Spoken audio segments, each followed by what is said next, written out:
The morning light came through the curtains like a whisper, soft and golden, the kind of light that makes you believe in magic. She woke up before the alarm, her heart already racing, her hands trembling with something she couldn't name yet. Today was the day. After 4 years of waiting, planning, saving, dreaming, today she would finally become his wife. The house smelled like coffee and her mother's perfume, that familiar floral scent that had filled every important morning of her life. Her younger sister was already awake, sitting on the edge of the bed, eyes wide with excitement. They didn't say much. There was too much to say, and somehow, silence felt safer.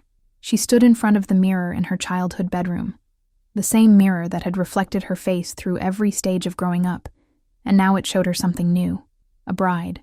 She touched the glass, half expecting it to ripple like water, to reveal that this was all a dream. The dress fit perfectly. It had taken 3 fittings, each one a small ceremony of its own, her mother crying quietly in the corner while the seamstress pinned and tucked. Now, as the fabric settled over her shoulders, as the zipper closed with a soft whisper, she felt like she was stepping into a different version of herself. Someone loved, someone chosen, someone who had made it. The church was only 15 minutes away, but the drive felt eternal. Her father sat beside her in the backseat of the borrowed car, his hand resting on hers, rough and warm. He didn't say anything, but she could feel the weight of everything he wasn't saying. The pride, the fear of letting go, the hope that she had chosen right. When they arrived, the sun was high and bright, almost blinding. The doors of the church stood open, and she could see the shadows of people inside, the soft glow of candles, the white ribbon tied along the pews. Her heart hammered so hard she thought everyone could hear it. Her father squeezed her hand once, then twice, and they began to walk. The music started, that slow, inevitable march that every bride knows by heart. She stepped forward, one foot in front of the other, her eyes searching the end of the aisle, and there he was, standing at the altar in the dark suit they had picked out together, his hands clasped in front of him, his face turned toward her. But something was wrong. She couldn't name it at first. He was smiling, yes. He was looking at her, yes. But his eyes didn't hold her. They flickered. Just once. Just for a second. Down to his pocket. To his phone. She saw the outline of it there, pressed against the fabric of his jacket. Her smile faltered. But she kept walking. Maybe she imagined it.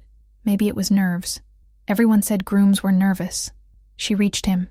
Her father placed her hand in his, and she felt the coolness of his palm, the slight dampness. He looked at her then, fully, and for a moment, everything was right again. The priest began to speak, his voice low and steady, the words she had heard at a dozen other weddings, but never like this, never for her. Then came the vows, the moment she had imagined 1,000 times. She said hers first, her voice shaking but clear, every word a promise she meant with her whole heart. She watched his face as she spoke, searching for the reflection of her own joy. And then, it was his turn. He opened his mouth, closed it, opened it again. The pause stretched too long. Someone coughed in the pews. Her mother shifted in her seat. She felt her smile freeze on her face, a mask she suddenly didn't know how to remove. He said the words, all of them, but there was a hesitation in his voice, a crack she had never heard before. When he said, I do, it sounded like a question. She told herself it was nothing. She told herself it was just the moment. The pressure. The eyes of everyone they loved watching them. She told herself everything would be fine once they were alone. But deep in her chest, something small and cold had begun to whisper, and she didn't know how to make it stop. The reception hall was decorated exactly the way she had imagined. White tablecloths, small vases of wildflowers on every table, fairy lights strung across the ceiling like a sky full of stars. Her cousin had baked the cake, 3 layers of vanilla and raspberry, topped with fresh roses. Everything was perfect. Everything was exactly as it should be. Except him. He stood beside her during the toasts, his hand resting lightly on the small of her back, but it felt mechanical, like a gesture he had been told to perform. Her uncle gave a long, rambling speech about love and commitment, and she laughed at all the right moments. But when she glanced at her new husband, he wasn't laughing. He was staring at the door. She tried to catch his eye. She leaned closer, whispered his name.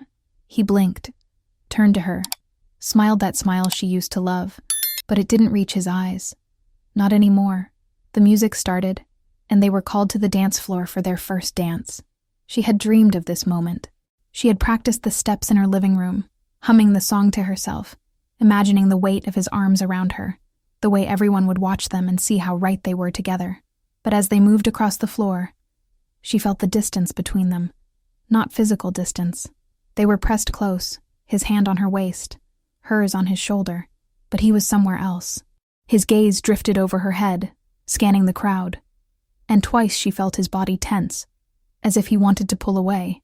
When the song ended, he kissed her forehead quickly, almost apologetically, and then he was gone. Just like that, into the crowd. She stood alone in the center of the dance floor for a moment, the applause still echoing, unsure what to do with her hands. Her best friend appeared beside her, pulling her into a hug, filling the silence with chatter and laughter, and she was grateful. She let herself be swept into conversations, into hugs from relatives she barely remembered, into the noise and warmth of people who loved her. But every few minutes she looked for him, and every time, he was somewhere on the edge of the room, phone pressed to his ear, his face tight with concentration. She tried to ignore it. She tried to focus on the cake cutting, on the photographs, on the joy that was supposed to fill this day, but the knot in her stomach tightened with every passing hour. Her aunt pulled her aside at some point, her face concerned. "Is everything okay, honey?" She nodded too quickly. "Of course. Why wouldn't it be?" Her aunt glanced across the room, where he stood near the exit, speaking urgently into his phone. "He just seems distracted." She forced a laugh. "Wedding nerves. You know how it is." But she didn't know. She had never been married before. She had no idea if this was normal. By the time the reception began to wind down, the guests trickling out into the night, she was exhausted. Not the good kind of tired. The kind that comes from dancing and laughing until your feet hurt and your face aches. This was a different kind. A heaviness that settled into her bones. He found her near the coat check, his jacket already on, his car keys in his hand. "Ready to go?"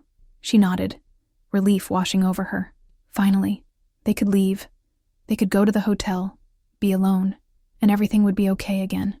They said their goodbyes, accepted the final hugs and congratulations, and climbed into his car. The drive to the hotel was quiet. She reached for his hand, and he let her take it, but his grip was loose, distracted. The radio played softly, some old love song she didn't recognize. When they pulled into the hotel parking lot, he turned off the engine but didn't move. She waited. The silence stretched. "I need to take care of something," he said finally, his voice flat. She stared at him. "What?" "Just something came up. It won't take long." "Now?" Her voice cracked on the word. He didn't look at her. "I'll be back soon. I promise." And before she could respond, before she could ask what could possibly be so important on their wedding night, he was out of the car, his phone already back at his ear, walking toward the street. She sat there, still in her wedding dress, watching him disappear into the dark. She sat on the edge of the hotel bed, still wearing her wedding dress, the fabric pooling around her like a white sea. The room was too quiet. She could hear the hum of the air conditioner, the distant murmur of voices in the hallway, the occasional car passing on the street below. But none of it felt real. Nothing felt real anymore. At first, she tried to be reasonable. He said he would be back soon.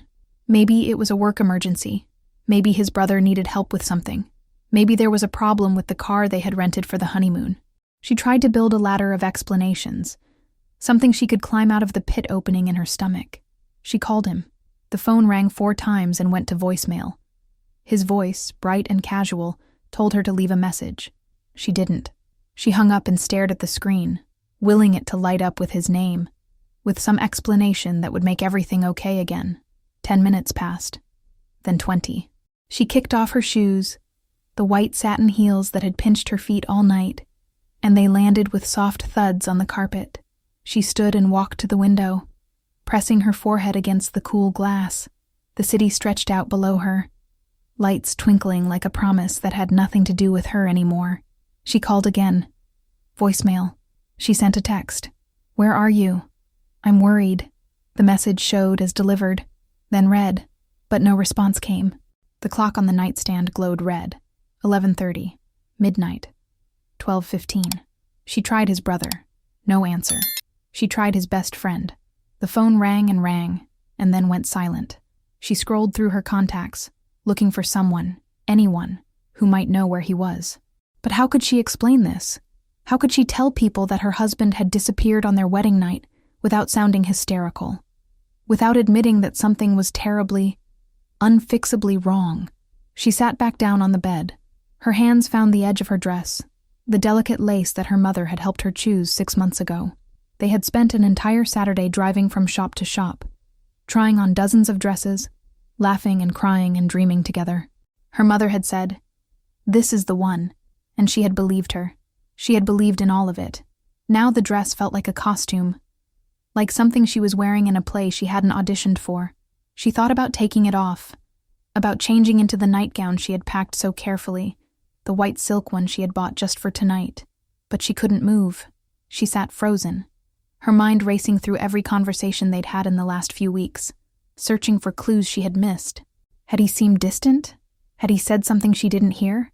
Had she been so focused on the wedding, on the details and the planning, that she had stopped seeing him? 1 a.m, 1:30. She lay down, still in her dress, her head on the pillow that smelled like hotel detergent, sterile and foreign. She stared at the ceiling, at the shadows cast by the streetlights outside. She thought about calling her mother, but what would she say? That she was alone, that he had left, that she didn't know where her husband was on the night they had promised to spend the rest of their lives together. She couldn't do it. She couldn't say the words out loud, because saying them would make them real. 2 a.m. Her eyes burned, dry and heavy. She hadn't cried yet. She didn't know why. Maybe because crying would mean accepting that this was happening. Maybe because some part of her still believed he would walk through the door with an explanation, with an apology, with flowers, and a story that would make her laugh and forgive him. But the door didn't open. 3 a.m. She must have fallen asleep at some point, because when she opened her eyes, the room was filled with pale gray light. Dawn. She sat up too quickly, her head spinning, her heart pounding. She reached for her phone. No messages, no missed calls. She stood, her dress wrinkled and heavy, and walked to the bathroom. The mirror showed her a stranger. Her makeup was smudged, her hair tangled, her eyes hollow. She turned on the faucet and splashed cold water on her face, but it didn't help. Nothing helped. She sat on the bathroom floor, her back against the wall, the cool tile pressing through the layers of fabric. And finally the tears came. Not the gentle, romantic tears she had cried during the ceremony. These were different. Harsh and choking and raw. She cried until her throat hurt, until her chest ached, until there was nothing left. The sun rose. The room grew bright, and she was still alone. She didn't remember leaving the hotel. She must have changed at some point, must have packed her things, must have called someone to pick her up. But those hours existed in her memory only as fragments, disconnected and hazy. Her father's face when he arrived, pale and tight with anger he was trying to hide. Her mother's hands, shaking as she helped fold the wedding dress back into its bag. The ride home, silent except for the sound of tires on asphalt. By the time they pulled into the driveway of her childhood home, the sun was high and merciless. She climbed the stairs to her old bedroom, the one she had left just yesterday morning as a bride, and closed the door. The bed was still unmade from where she had gotten ready. Makeup scattered across the dresser. A champagne bottle her bridesmaids had opened sitting empty on the nightstand. It felt like a museum of a life that no longer existed. Her phone buzzed constantly. Messages from friends, from cousins, from people she hadn't spoken to in years, all asking the same question in different ways. How was the wedding? Where are you guys honeymooning? Congratulations. Each message was a small knife. She turned off her phone and buried it under a pillow. The first day passed in a fog. Her mother brought her tea she didn't drink.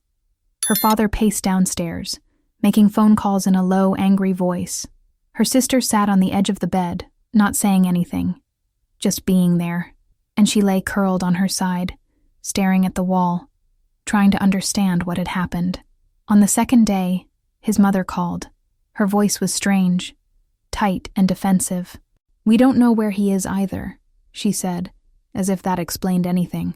"He's an adult. He can make his own decisions." She wanted to scream. She wanted to ask what kind of decision it was to abandon your wife on your wedding night, but her voice came out small and broken. "Did I do something wrong?" His mother hesitated. "I don't know, honey. I really don't." The line went dead. By the third day, the whispers started. Small towns are efficient that way. Information travels faster than kindness. She heard it from her sister first, who had heard it from a friend, who had heard it from someone at the grocery store. He had been seen at the bus station, not alone, with a woman. She didn't believe it. She couldn't. But then her father came home with a strange look on his face, and she knew it was true before he said a word. "Someone saw him," her father said quietly, "getting on a bus, to the coast." "With who?" she asked, even though she already knew the answer. Her father looked away. "A woman. Someone said she used to work at his office." The room tilted. She gripped the edge of the bed, her nails digging into the fabric. A woman from his office. Someone he had never mentioned. Someone who had been there, in the background of his life, while she had been planning their wedding, choosing flowers, writing vows. The humiliation was worse than the pain, because now everyone knew. The entire town knew that she had been left, that she had stood in that church and promised forever to a man who couldn't even make it through one night. She imagined the conversations happening in kitchens and hair salons, the pitying looks, the speculation. She stopped going outside. She stopped answering the door. When her mother suggested she take a walk, get some fresh air, she shook her head and retreated further into her room. The walls felt safer than the world. A week passed, then 2. Messages piled up on her phone, which she turned on only to check if he had called. He hadn't. His social media went dark. His number went straight to voicemail. It was as if he had simply erased himself from her life, leaving nothing but questions and wreckage. Her best friend came over one afternoon, forcing her way past her mother, sitting down on the bed with the kind of determination that allowed no argument. "You can't stay in here forever," she said. "Why not?" "Because you're still alive, and you deserve better than this." She looked at her friend, this person who had known her since childhood, who had been there through every heartbreak and triumph, and for the first time since the wedding, she felt something other than numbness. Not hope. Not yet, but something close. A tiny flicker of anger. "He doesn't get to do this to me," she whispered. Her friend squeezed her hand. "No, he doesn't." But knowing that, and believing it, were two different things. And she wasn't sure she knew how to believe anything anymore. 3 months passed like a slow drowning. She stopped counting the days after the first month, stopped marking time in any way that mattered. The calendar on her wall still showed June, the month she was supposed to have become someone's wife, someone's partner, someone who mattered enough to stay for. Her mother had suggested taking it down. "A fresh start," she had said gently, reaching for the page. But she had stopped her with a hand that surprised them both with its firmness. She needed to see it, needed the reminder that this had really happened, that she hadn't imagined the whole thing. She got a job at the library 3 blocks from her parents' house. It was the kind of work that required almost nothing from her. Shelving books, scanning cards, answering the same questions about overdue fees. The library was quiet and dim, and she could hide behind the tall stacks, could disappear into the routine of alphabetizing spines and straightening chairs. Mrs. Cordero, the head librarian, had known her since she was a child and asked no questions. She simply placed a hand on her shoulder the first day and said, "Take your time, dear." But time felt like something that had stopped moving forward. She existed in a strange suspended state, going through motions that other people seemed to find meaningful. Wake up, shower, dress in clothes that didn't matter, walk to work, smile at patrons who didn't really see her, walk home, eat dinner with parents who tried too hard to act normal, go to bed, repeat. The town had mostly stopped talking about it, or at least they had stopped talking about it where she could hear, but she felt the weight of it everywhere. In the way Mrs. Patterson from church averted her eyes at the grocery store, in the way her cousin's wedding invitation came addressed only to her, with no +1 line, in the silence that fell when she walked into her sister's birthday party, and everyone suddenly became very interested in their drinks. She deleted her social media accounts after the first month. She couldn't bear to see the photos other people had posted from the wedding. Couldn't stomach the comments that had started out congratulatory and then simply stopped. She didn't want to know if anyone had tagged him, if he had resurfaced somewhere, if he was living a life that didn't include the wreckage he had left behind. Some nights, she lay awake and tried to hate him. She would catalog every small cruelty, every moment of distance she had ignored, every red flag she had painted green because she wanted so badly to believe in them. But the hate wouldn't stick.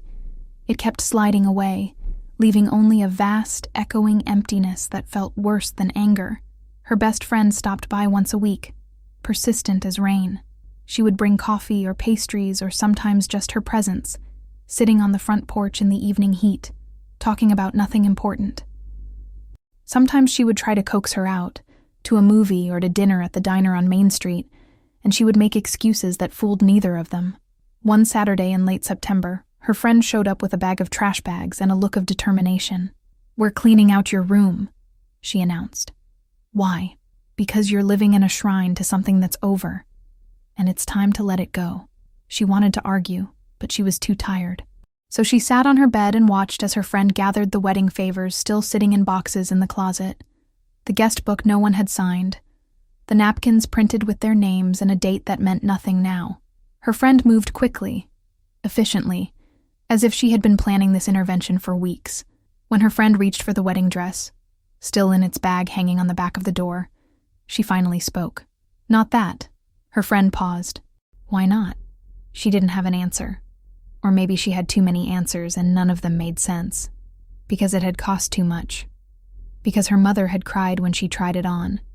Because getting rid of it felt like admitting defeat in some final, irreversible way. Her friend set it down gently. "Okay, not today." That night, after her friend had left and the trash bags sat by the curb waiting for Monday morning pickup, she did something she hadn't done in months. She took the wedding dress out of its bag and spread it across her bed. She ran her hands over the lace, the beading, the careful stitching, and then she folded it carefully, placed it back in the bag, and carried it to the backyard. She didn't have a plan. She just stood there in the dark, the dress heavy in her arms, the night air cool against her skin. She thought about burning it, thought about the symbolism, the cleansing fire, the dramatic gesture that would mark some kind of ending. But in the end, she just set it down on the grass and went back inside, because burning it wouldn't change anything. He was still gone. She was still here, and no amount of ritual could undo what had been done. Winter came slowly, then all at once. The trees lost their leaves in great drifts of gold and rust, and the air turned sharp enough to sting her lungs when she breathed too deeply. She started wearing her father's old jacket on her walks to work, the one that smelled like motor oil and decades of wear. It was too big for her, the sleeves hanging past her fingertips. But she liked the way it made her invisible, just another bundled figure hurrying through the cold. It was her sister who forced the issue. She showed up one Tuesday afternoon, letting herself in without knocking, and announced that she had signed them both up for a crafts class at the church on Oak Street. "It's every Thursday evening. We start this week." She looked up from the book she was pretending to read. "I don't want to go." "I know. That's why I didn't ask. I'm not ready to be around people." Her sister sat down on the arm of the couch, her expression somewhere between sympathy and exasperation. "You've been not ready for 5 months. And I'm not saying you have to be ready. I'm saying you have to show up anyway. Why? Because I miss you. And because staying in this house isn't protecting you from anything. It's just making the walls smaller." She wanted to argue, but the truth was, she was tired of arguing, tired of explaining why she wasn't okay, why she couldn't just move on, why the thought of facing people made her chest tight and her hands shake. So she nodded, more to end the conversation than anything else, and her sister smiled like she had won something important. Thursday came too quickly. She dressed in jeans and a sweater that had seen better days, pulling her hair back without looking in the mirror. Her sister picked her up at 6, chattering nervously about nothing, and they drove through streets she used to know by heart, but now felt foreign and strange. The church was small and white, the kind of building that had stood in the same spot for 100 years, and would probably stand for 100 more. The basement had been converted into a community room, with folding tables and metal chairs and fluorescent lights that made everything look washed out and tired. A dozen people were already there, mostly women, a few older men, all of them laughing and talking in the easy way of people who had known each other for years. She felt her chest tighten. This was a mistake. She didn't belong here. But her sister had already grabbed her hand and was pulling her toward an empty table near the back. They sat down, and a woman with gray hair and kind eyes came over with supplies. Yarn, she realized. They were learning to crochet. The instructor started talking, demonstrating a basic chain stitch, her hands moving with practiced ease. She picked up the hook and yarn and tried to follow along, but her fingers felt clumsy and useless. The yarn tangled. The hook slipped. She made the same 3 stitches over and over, pulling them out each time because they were wrong, uneven, impossible. "You're pulling too tight," a voice said beside her. She looked up. A man stood there, maybe in his mid-30s, wearing jeans and a flannel shirt that had been washed so many times the color had faded to something soft and indefinable. He had a cart of supplies beside him, extra yarn and hooks and scissors. A volunteer, she realized. "Sorry?" she said, her voice coming out smaller than she meant it to. He gestured at her hands. "The yarn. You're pulling it too tight. It's supposed to have a little give." She looked down at her work, at the knots she had created, and felt a sudden, overwhelming urge to cry. Over yarn. Over a stupid hobby she didn't even want to learn. "It's okay," he said quickly, as if he had seen something in her face. "Everyone struggles at first. Here." He pulled out a chair and sat down, taking a spare hook and yarn from his cart. His hands moved slowly, deliberately, creating a loose, even chain. "See? Just let it flow. Don't force it." She watched, mesmerized despite herself. There was something calming about the rhythm, the repetition, the simple act of making something from nothing. He handed her the chain he had made. "Try again. And don't worry about getting it perfect. That's not the point." She wanted to ask what the point was, but he had already stood up and moved on to help someone else, his quiet presence shifting to the next table. She looked down at the perfect chain in her hands, then at her own tangled mess, and slowly, carefully, she started again. She almost didn't go back the second week. Thursday morning arrived cold and gray, the kind of day that made staying in bed feel like the only reasonable option. But her sister called at noon, her voice bright with forced cheerfulness, asking what time she should pick her up, and she found herself saying yes, even though every part of her wanted to say no. The church basement felt less foreign this time. She recognized faces now, could match names to the women who sat at the front tables, the older man who always arrived early and helped set up chairs. She and her sister took the same seats they had occupied the week before, near the back, close enough to participate, but far enough to escape if needed. The volunteer was already there, arranging supplies on his cart with the same quiet efficiency she remembered. He looked up when they walked in, and something flickered across his face. Recognition, maybe, or just politeness. He nodded once, a small acknowledgement, and went back to his work. She tried to focus on the instructor's demonstration, a new stitch that built on what they had learned the previous week. Her hands moved clumsily through the motions, dropping stitches, pulling too tight again, creating something that looked more like a net than the neat rows everyone else seemed to manage effortlessly. Halfway through the class, he appeared beside her table again. This time he didn't say anything, just watched her hands for a moment, then reached over and gently adjusted the way she was holding the hook. His fingers were warm, calloused, steady. He guided her hand through one complete stitch, then stepped back. "Try that," he said quietly. She did, and somehow, impossibly, it worked. The yarn flowed instead of fighting her. The stitch formed properly, and for the first time she felt something close to satisfaction. "Better," he said, and there was the smallest hint of a smile at the corner of his mouth before he moved on. The following week, she arrived to find a chair pulled out at her usual table. Nothing dramatic, nothing that would draw attention. Just a chair, angled slightly away from the others, as if someone had been sitting there and had just stepped away.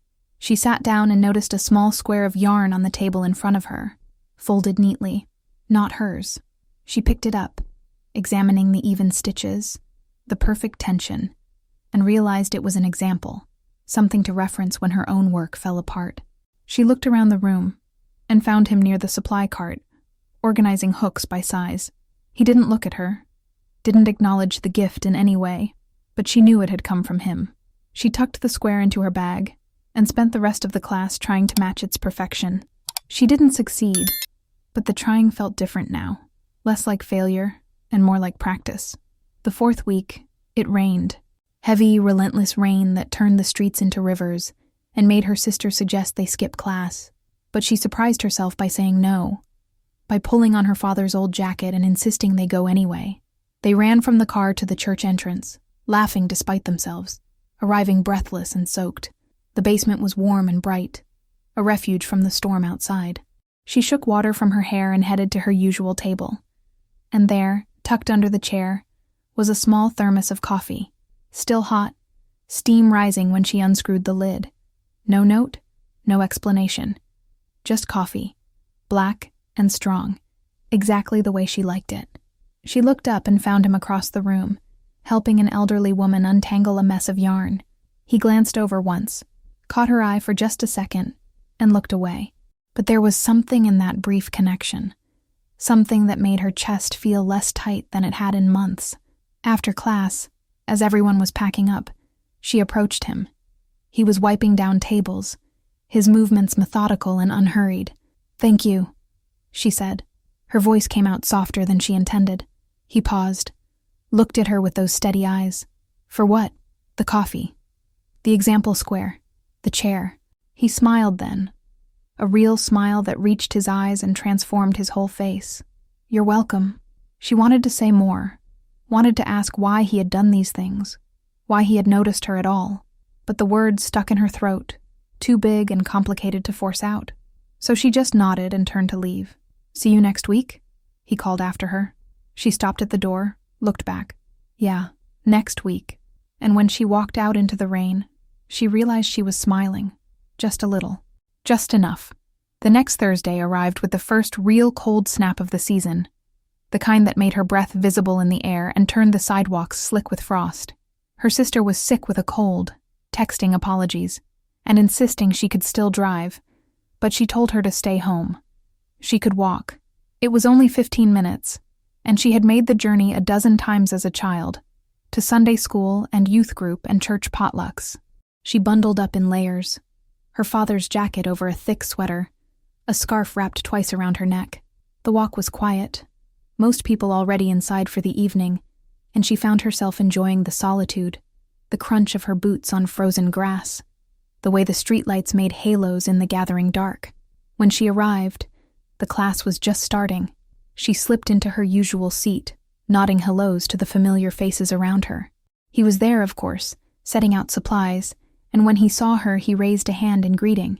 She waved back, feeling something warm settle in her chest. The class focused on a more complex pattern, something that required concentration and patience. She bent over her work, losing herself in the rhythm of it, and when the instructor called for a break halfway through, she was surprised to find an hour had passed. People stood, stretching, moving to the coffee station set up near the door. She stayed in her seat, studying the rows she had completed, pleased with how even they looked. Progress. Actual, visible progress. "You're getting good at this," a voice said. She looked up to find him standing beside her table, 2 paper cups of coffee in his hands. He set one down in front of her, the gesture so casual it took her a moment to register what it meant. He was joining her, choosing to sit with her instead of circulating through the room like he usually did. "Thanks," she said, wrapping her hands around the cup for warmth. "I had a good teacher." He sat down across from her, his long legs folding under the small table. "I just showed you which way to hold the hook. You did the rest." They sat in comfortable silence for a moment, sipping their coffee. The conversation around them was a low hum, familiar and unthreatening. "Can I ask you something?" he said finally. Her stomach tightened. "Okay, you don't have to answer. But you always look like you're carrying something heavy, and I wondered if talking about it might help." She stared at her coffee, watching the surface ripple slightly from the tremor in her hands. No one had asked her directly. Not like this. Not with such open, uncomplicated kindness. "I got married," she said, the words coming out flat and strange. 6 months ago. On the wedding night he left. Just walked out of the hotel room and never came back. She heard him draw in a breath, sharp and quick. But when she finally looked up, his face held no pity, just attention, just presence. "That's why everyone looks at me like I'm broken," she continued, surprised to find the words still coming. "Because in a town this small, everyone knows. Everyone watched me plan that wedding. Everyone saw me standing at that altar. And then everyone watched him leave. You're not broken," he said quietly. She laughed, a bitter sound. "You don't know that." "Yes, I do." He leaned forward slightly, his eyes never leaving hers. "Broken things don't keep showing up. They don't learn new skills. They don't smile when they finally get a stitch right. You're hurt. That's different." She felt tears prick at her eyes and blinked them away furiously. "Why are you being so nice to me? Because you deserve it, and because I know what it's like to feel invisible. You." She looked at him, really looked at him for the first time. "You seem so together." He smiled sadly. "We all have our stories. Mine just happened longer ago." "What happened?" He hesitated, turning his coffee cup in slow circles. "I lost someone too. Different circumstances. But the after part, the part where you have to figure out how to keep living? That's the same." The instructor called everyone back to their seats, the break ending too soon. But as he stood to return to his duties, he paused beside her chair. "If you ever want to talk more," he said, "I'm usually here early, helping set up. The door's always open." She nodded, not trusting her voice. And as the class resumed, as her hands moved through familiar motions, she felt something shift. Not healing. Not yet. But maybe the beginning of it. Maybe the first small crack in the ice. Spring came late that year, the winter clinging stubbornly to the bare branches and frozen ground until well into April. But when it finally arrived, it came all at once, a sudden explosion of green and warmth that felt almost violent in its intensity. She walked to the church on a Thursday evening with her jacket open for the first time in months, breathing in air that smelled like soil and possibility. She had been attending the class for nearly 4 months now. Her sister had stopped coming after the first few weeks, claiming work obligations but really just recognizing that she no longer needed a chaperone. The Thursday evenings had become something she looked forward to, a rhythm in her week that felt like hers alone. She had gotten good at crochet, her hands moving with a confidence she didn't recognize, creating blankets and scarves and small gifts for people she cared about, and she had gotten to know him. Not quickly, not in any dramatic rush, but in small increments. She learned that his name was Daniel, that he had moved to town 3 years ago after his wife died in a car accident, that he volunteered at the church because it gave him something to do with his hands and his grief. They talked during breaks, and sometimes after class when he was putting away supplies and she was in no hurry to leave. They talked about small things mostly, books and weather and the peculiar characters who populated their small town. But sometimes they talked about harder things, about loss and loneliness, and the strange work of building a life after everything falls apart. She had not named what was growing between them. She was afraid to, afraid that naming it would make it real, and making it real would give it the power to hurt her. But she felt it anyway, in the way her heart lifted when she saw his truck in the church parking lot, in the way his smile had become something she carried with her through the week, in the quiet certainty that he saw her, really saw her, in a way no one else did. She was halfway up the church steps when she heard her name. Not from inside, from behind her. A voice she had not heard in 8 months, but would recognize anywhere, burned into her memory like a scar. She turned slowly, her body moving before her mind could catch up. And there he was, standing on the sidewalk at the bottom of the steps, wearing jeans and a jacket she remembered buying for him, looking thinner than she remembered, his face drawn and tired. Her ex-husband. The man who had promised forever and delivered nothing. "Can we talk?" he asked, his voice uncertain, almost pleading. She couldn't speak. Her throat had closed, her lungs forgetting how to pull in air. She gripped the railing, needing something solid to hold on to. "Please," he said, taking a step closer. "Just 5 minutes. That's all I'm asking." She looked at the church door behind her, at the warm light spilling through the windows, at the safety waiting just inside. Then she looked back at him, this person who had once been the center of her world, and was now a stranger wearing a familiar face.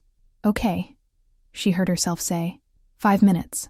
They walked to the small park across the street, sitting on a bench that overlooked the playground, empty now in the fading light. He didn't speak at first, just sat with his hands clasped between his knees, staring at the ground.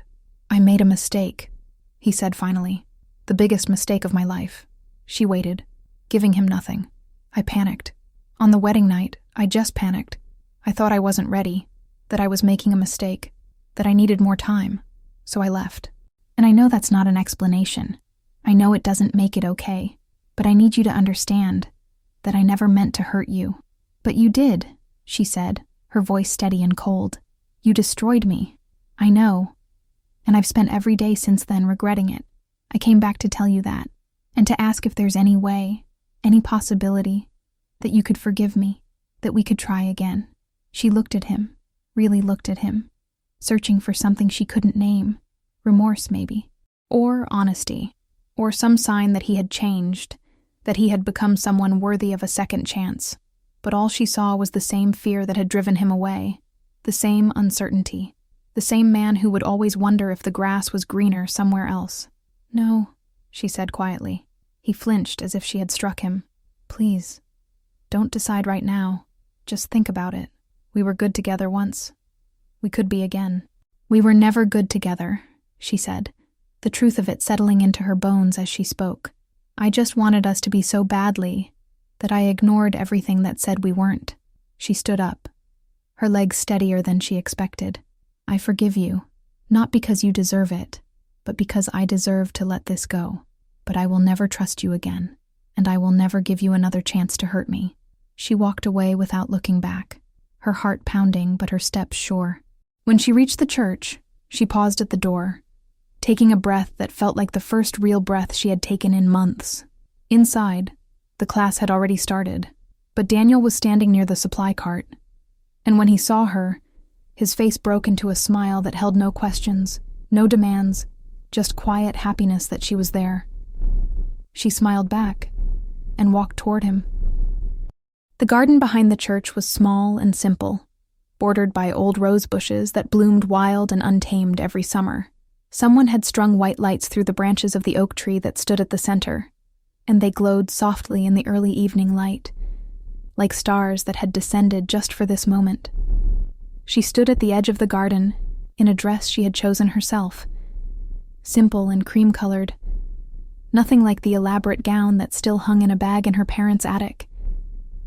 Her sister stood beside her, holding a small bouquet of wildflowers they had picked that morning, and her parents sat in the front row of folding chairs, her mother already crying softly into a tissue. There were maybe 20 people gathered, not a crowd, just the people who mattered. The women from her craft class, the librarian who had given her a job when she needed one most, a few cousins who had never stopped calling even when she didn't answer. And at the end of the short aisle, standing under the oak tree with his hands in his pockets, and a smile that made her chest ache with something that felt like joy, was Daniel. It had been a year since that night in the park, since she had walked away from her past and toward something new. A year of Thursday evenings that had turned into Friday dinners, into Saturday morning coffee, into Sunday afternoon walks that stretched for hours. A year of learning that love didn't have to be dramatic or consuming or fraught with uncertainty, that sometimes it could be quiet and steady and sure, like the changing of seasons or the rising of the sun. He had asked her to marry him on a Tuesday, of all days, in the church parking lot after class, while they were loading supplies into his truck. There had been no grand gesture, no elaborate plan. He had just stopped, turned to her, and said, "I love you, and I want to spend the rest of my life making sure you never doubt that you're loved. Will you marry me?" She had said yes before he finished the question. Now, as the small gathering of people stood and the music started, a simple guitar played by one of the church volunteers, she took her first step forward. No long aisle, no hundreds of eyes watching, no pressure to perform happiness she didn't feel. Just a short walk toward a man who had waited for her, who had never rushed her, who had let her heal at her own pace and loved her through every stage of it. When she reached him, he took her hands in his grip warm and solid. The minister spoke, but she barely heard the words. She was too focused on his face, on the way he was looking at her like she was the only person in the world who mattered. When it came time for vows, he spoke first, his voice clear and unwavering. I didn't come into your life to replace what you lost, or to fix what was broken. I came to love you exactly as you are, in this moment and every moment after. I promise to be patient when you're scared. I promise to hold you when you're sad. And I promise to stay, no matter what, because you are worth staying for. Her eyes filled with tears, the good kind, the kind that came from too much happiness instead of too much pain. When it was her turn, she took a breath and spoke the words she had written the night before. You taught me that I could be loved without changing who I am, that I could trust again without forgetting what I learned. You taught me that endings aren't always endings, that sometimes they're just the space where something better can begin. I promise to love you with the same kindness you've shown me. I promise to build a life with you that feels like home. And I promise to stay, because you're the person I want to stay for. The minister pronounced them married, and Daniel kissed her softly, his hand cradling her face, like she was something precious. The small crowd cheered, and she laughed, really laughed, the sound surprised out of her by the sheer simplicity of being happy. Afterward, they all gathered around a few tables set up under the lights, eating simple food and telling stories. There was no grand reception, no choreographed dances, no pressure to perform joy for an audience. Just good people, good food, and the quiet celebration of two people who had found each other in the aftermath of loss. As the evening deepened and the lights grew brighter, Daniel pulled her aside, into the shadow of the oak tree. "Happy?" he asked. She looked up at him, at this man who had seen her at her worst, and loved her anyway, who had never asked her to be anything other than herself. "So happy," she said. "I didn't think I could feel this way again." "Neither did I," he admitted. "But here we are." "Here we are," she echoed. And as they stood there, holding each other under the stars that had descended, she thought about how far she had come. From the woman who sat alone in a hotel room, still wearing her wedding dress, to this woman, standing in a garden, married to a man who chose her every single day. The story could have ended in that hotel room, in silence, and abandonment, and shame, but it didn't, because she had kept going, kept breathing, kept showing up even when every part of her wanted to hide. And somewhere along the way, life had rewarded that courage with something she never expected. Not a second chance at the love she lost, but a first chance at the love she deserved. If this story touched your heart, if it reminded you that endings can become beginnings, that betrayal doesn't have to be the final word, then I hope you'll subscribe. Because every week, I share stories of women who thought love was over, only to discover it was just beginning. Women who learned that sometimes the greatest love stories start after the worst heartbreaks. Thank you for listening to this one, and I hope it reminds you that you're never too broken to be loved again.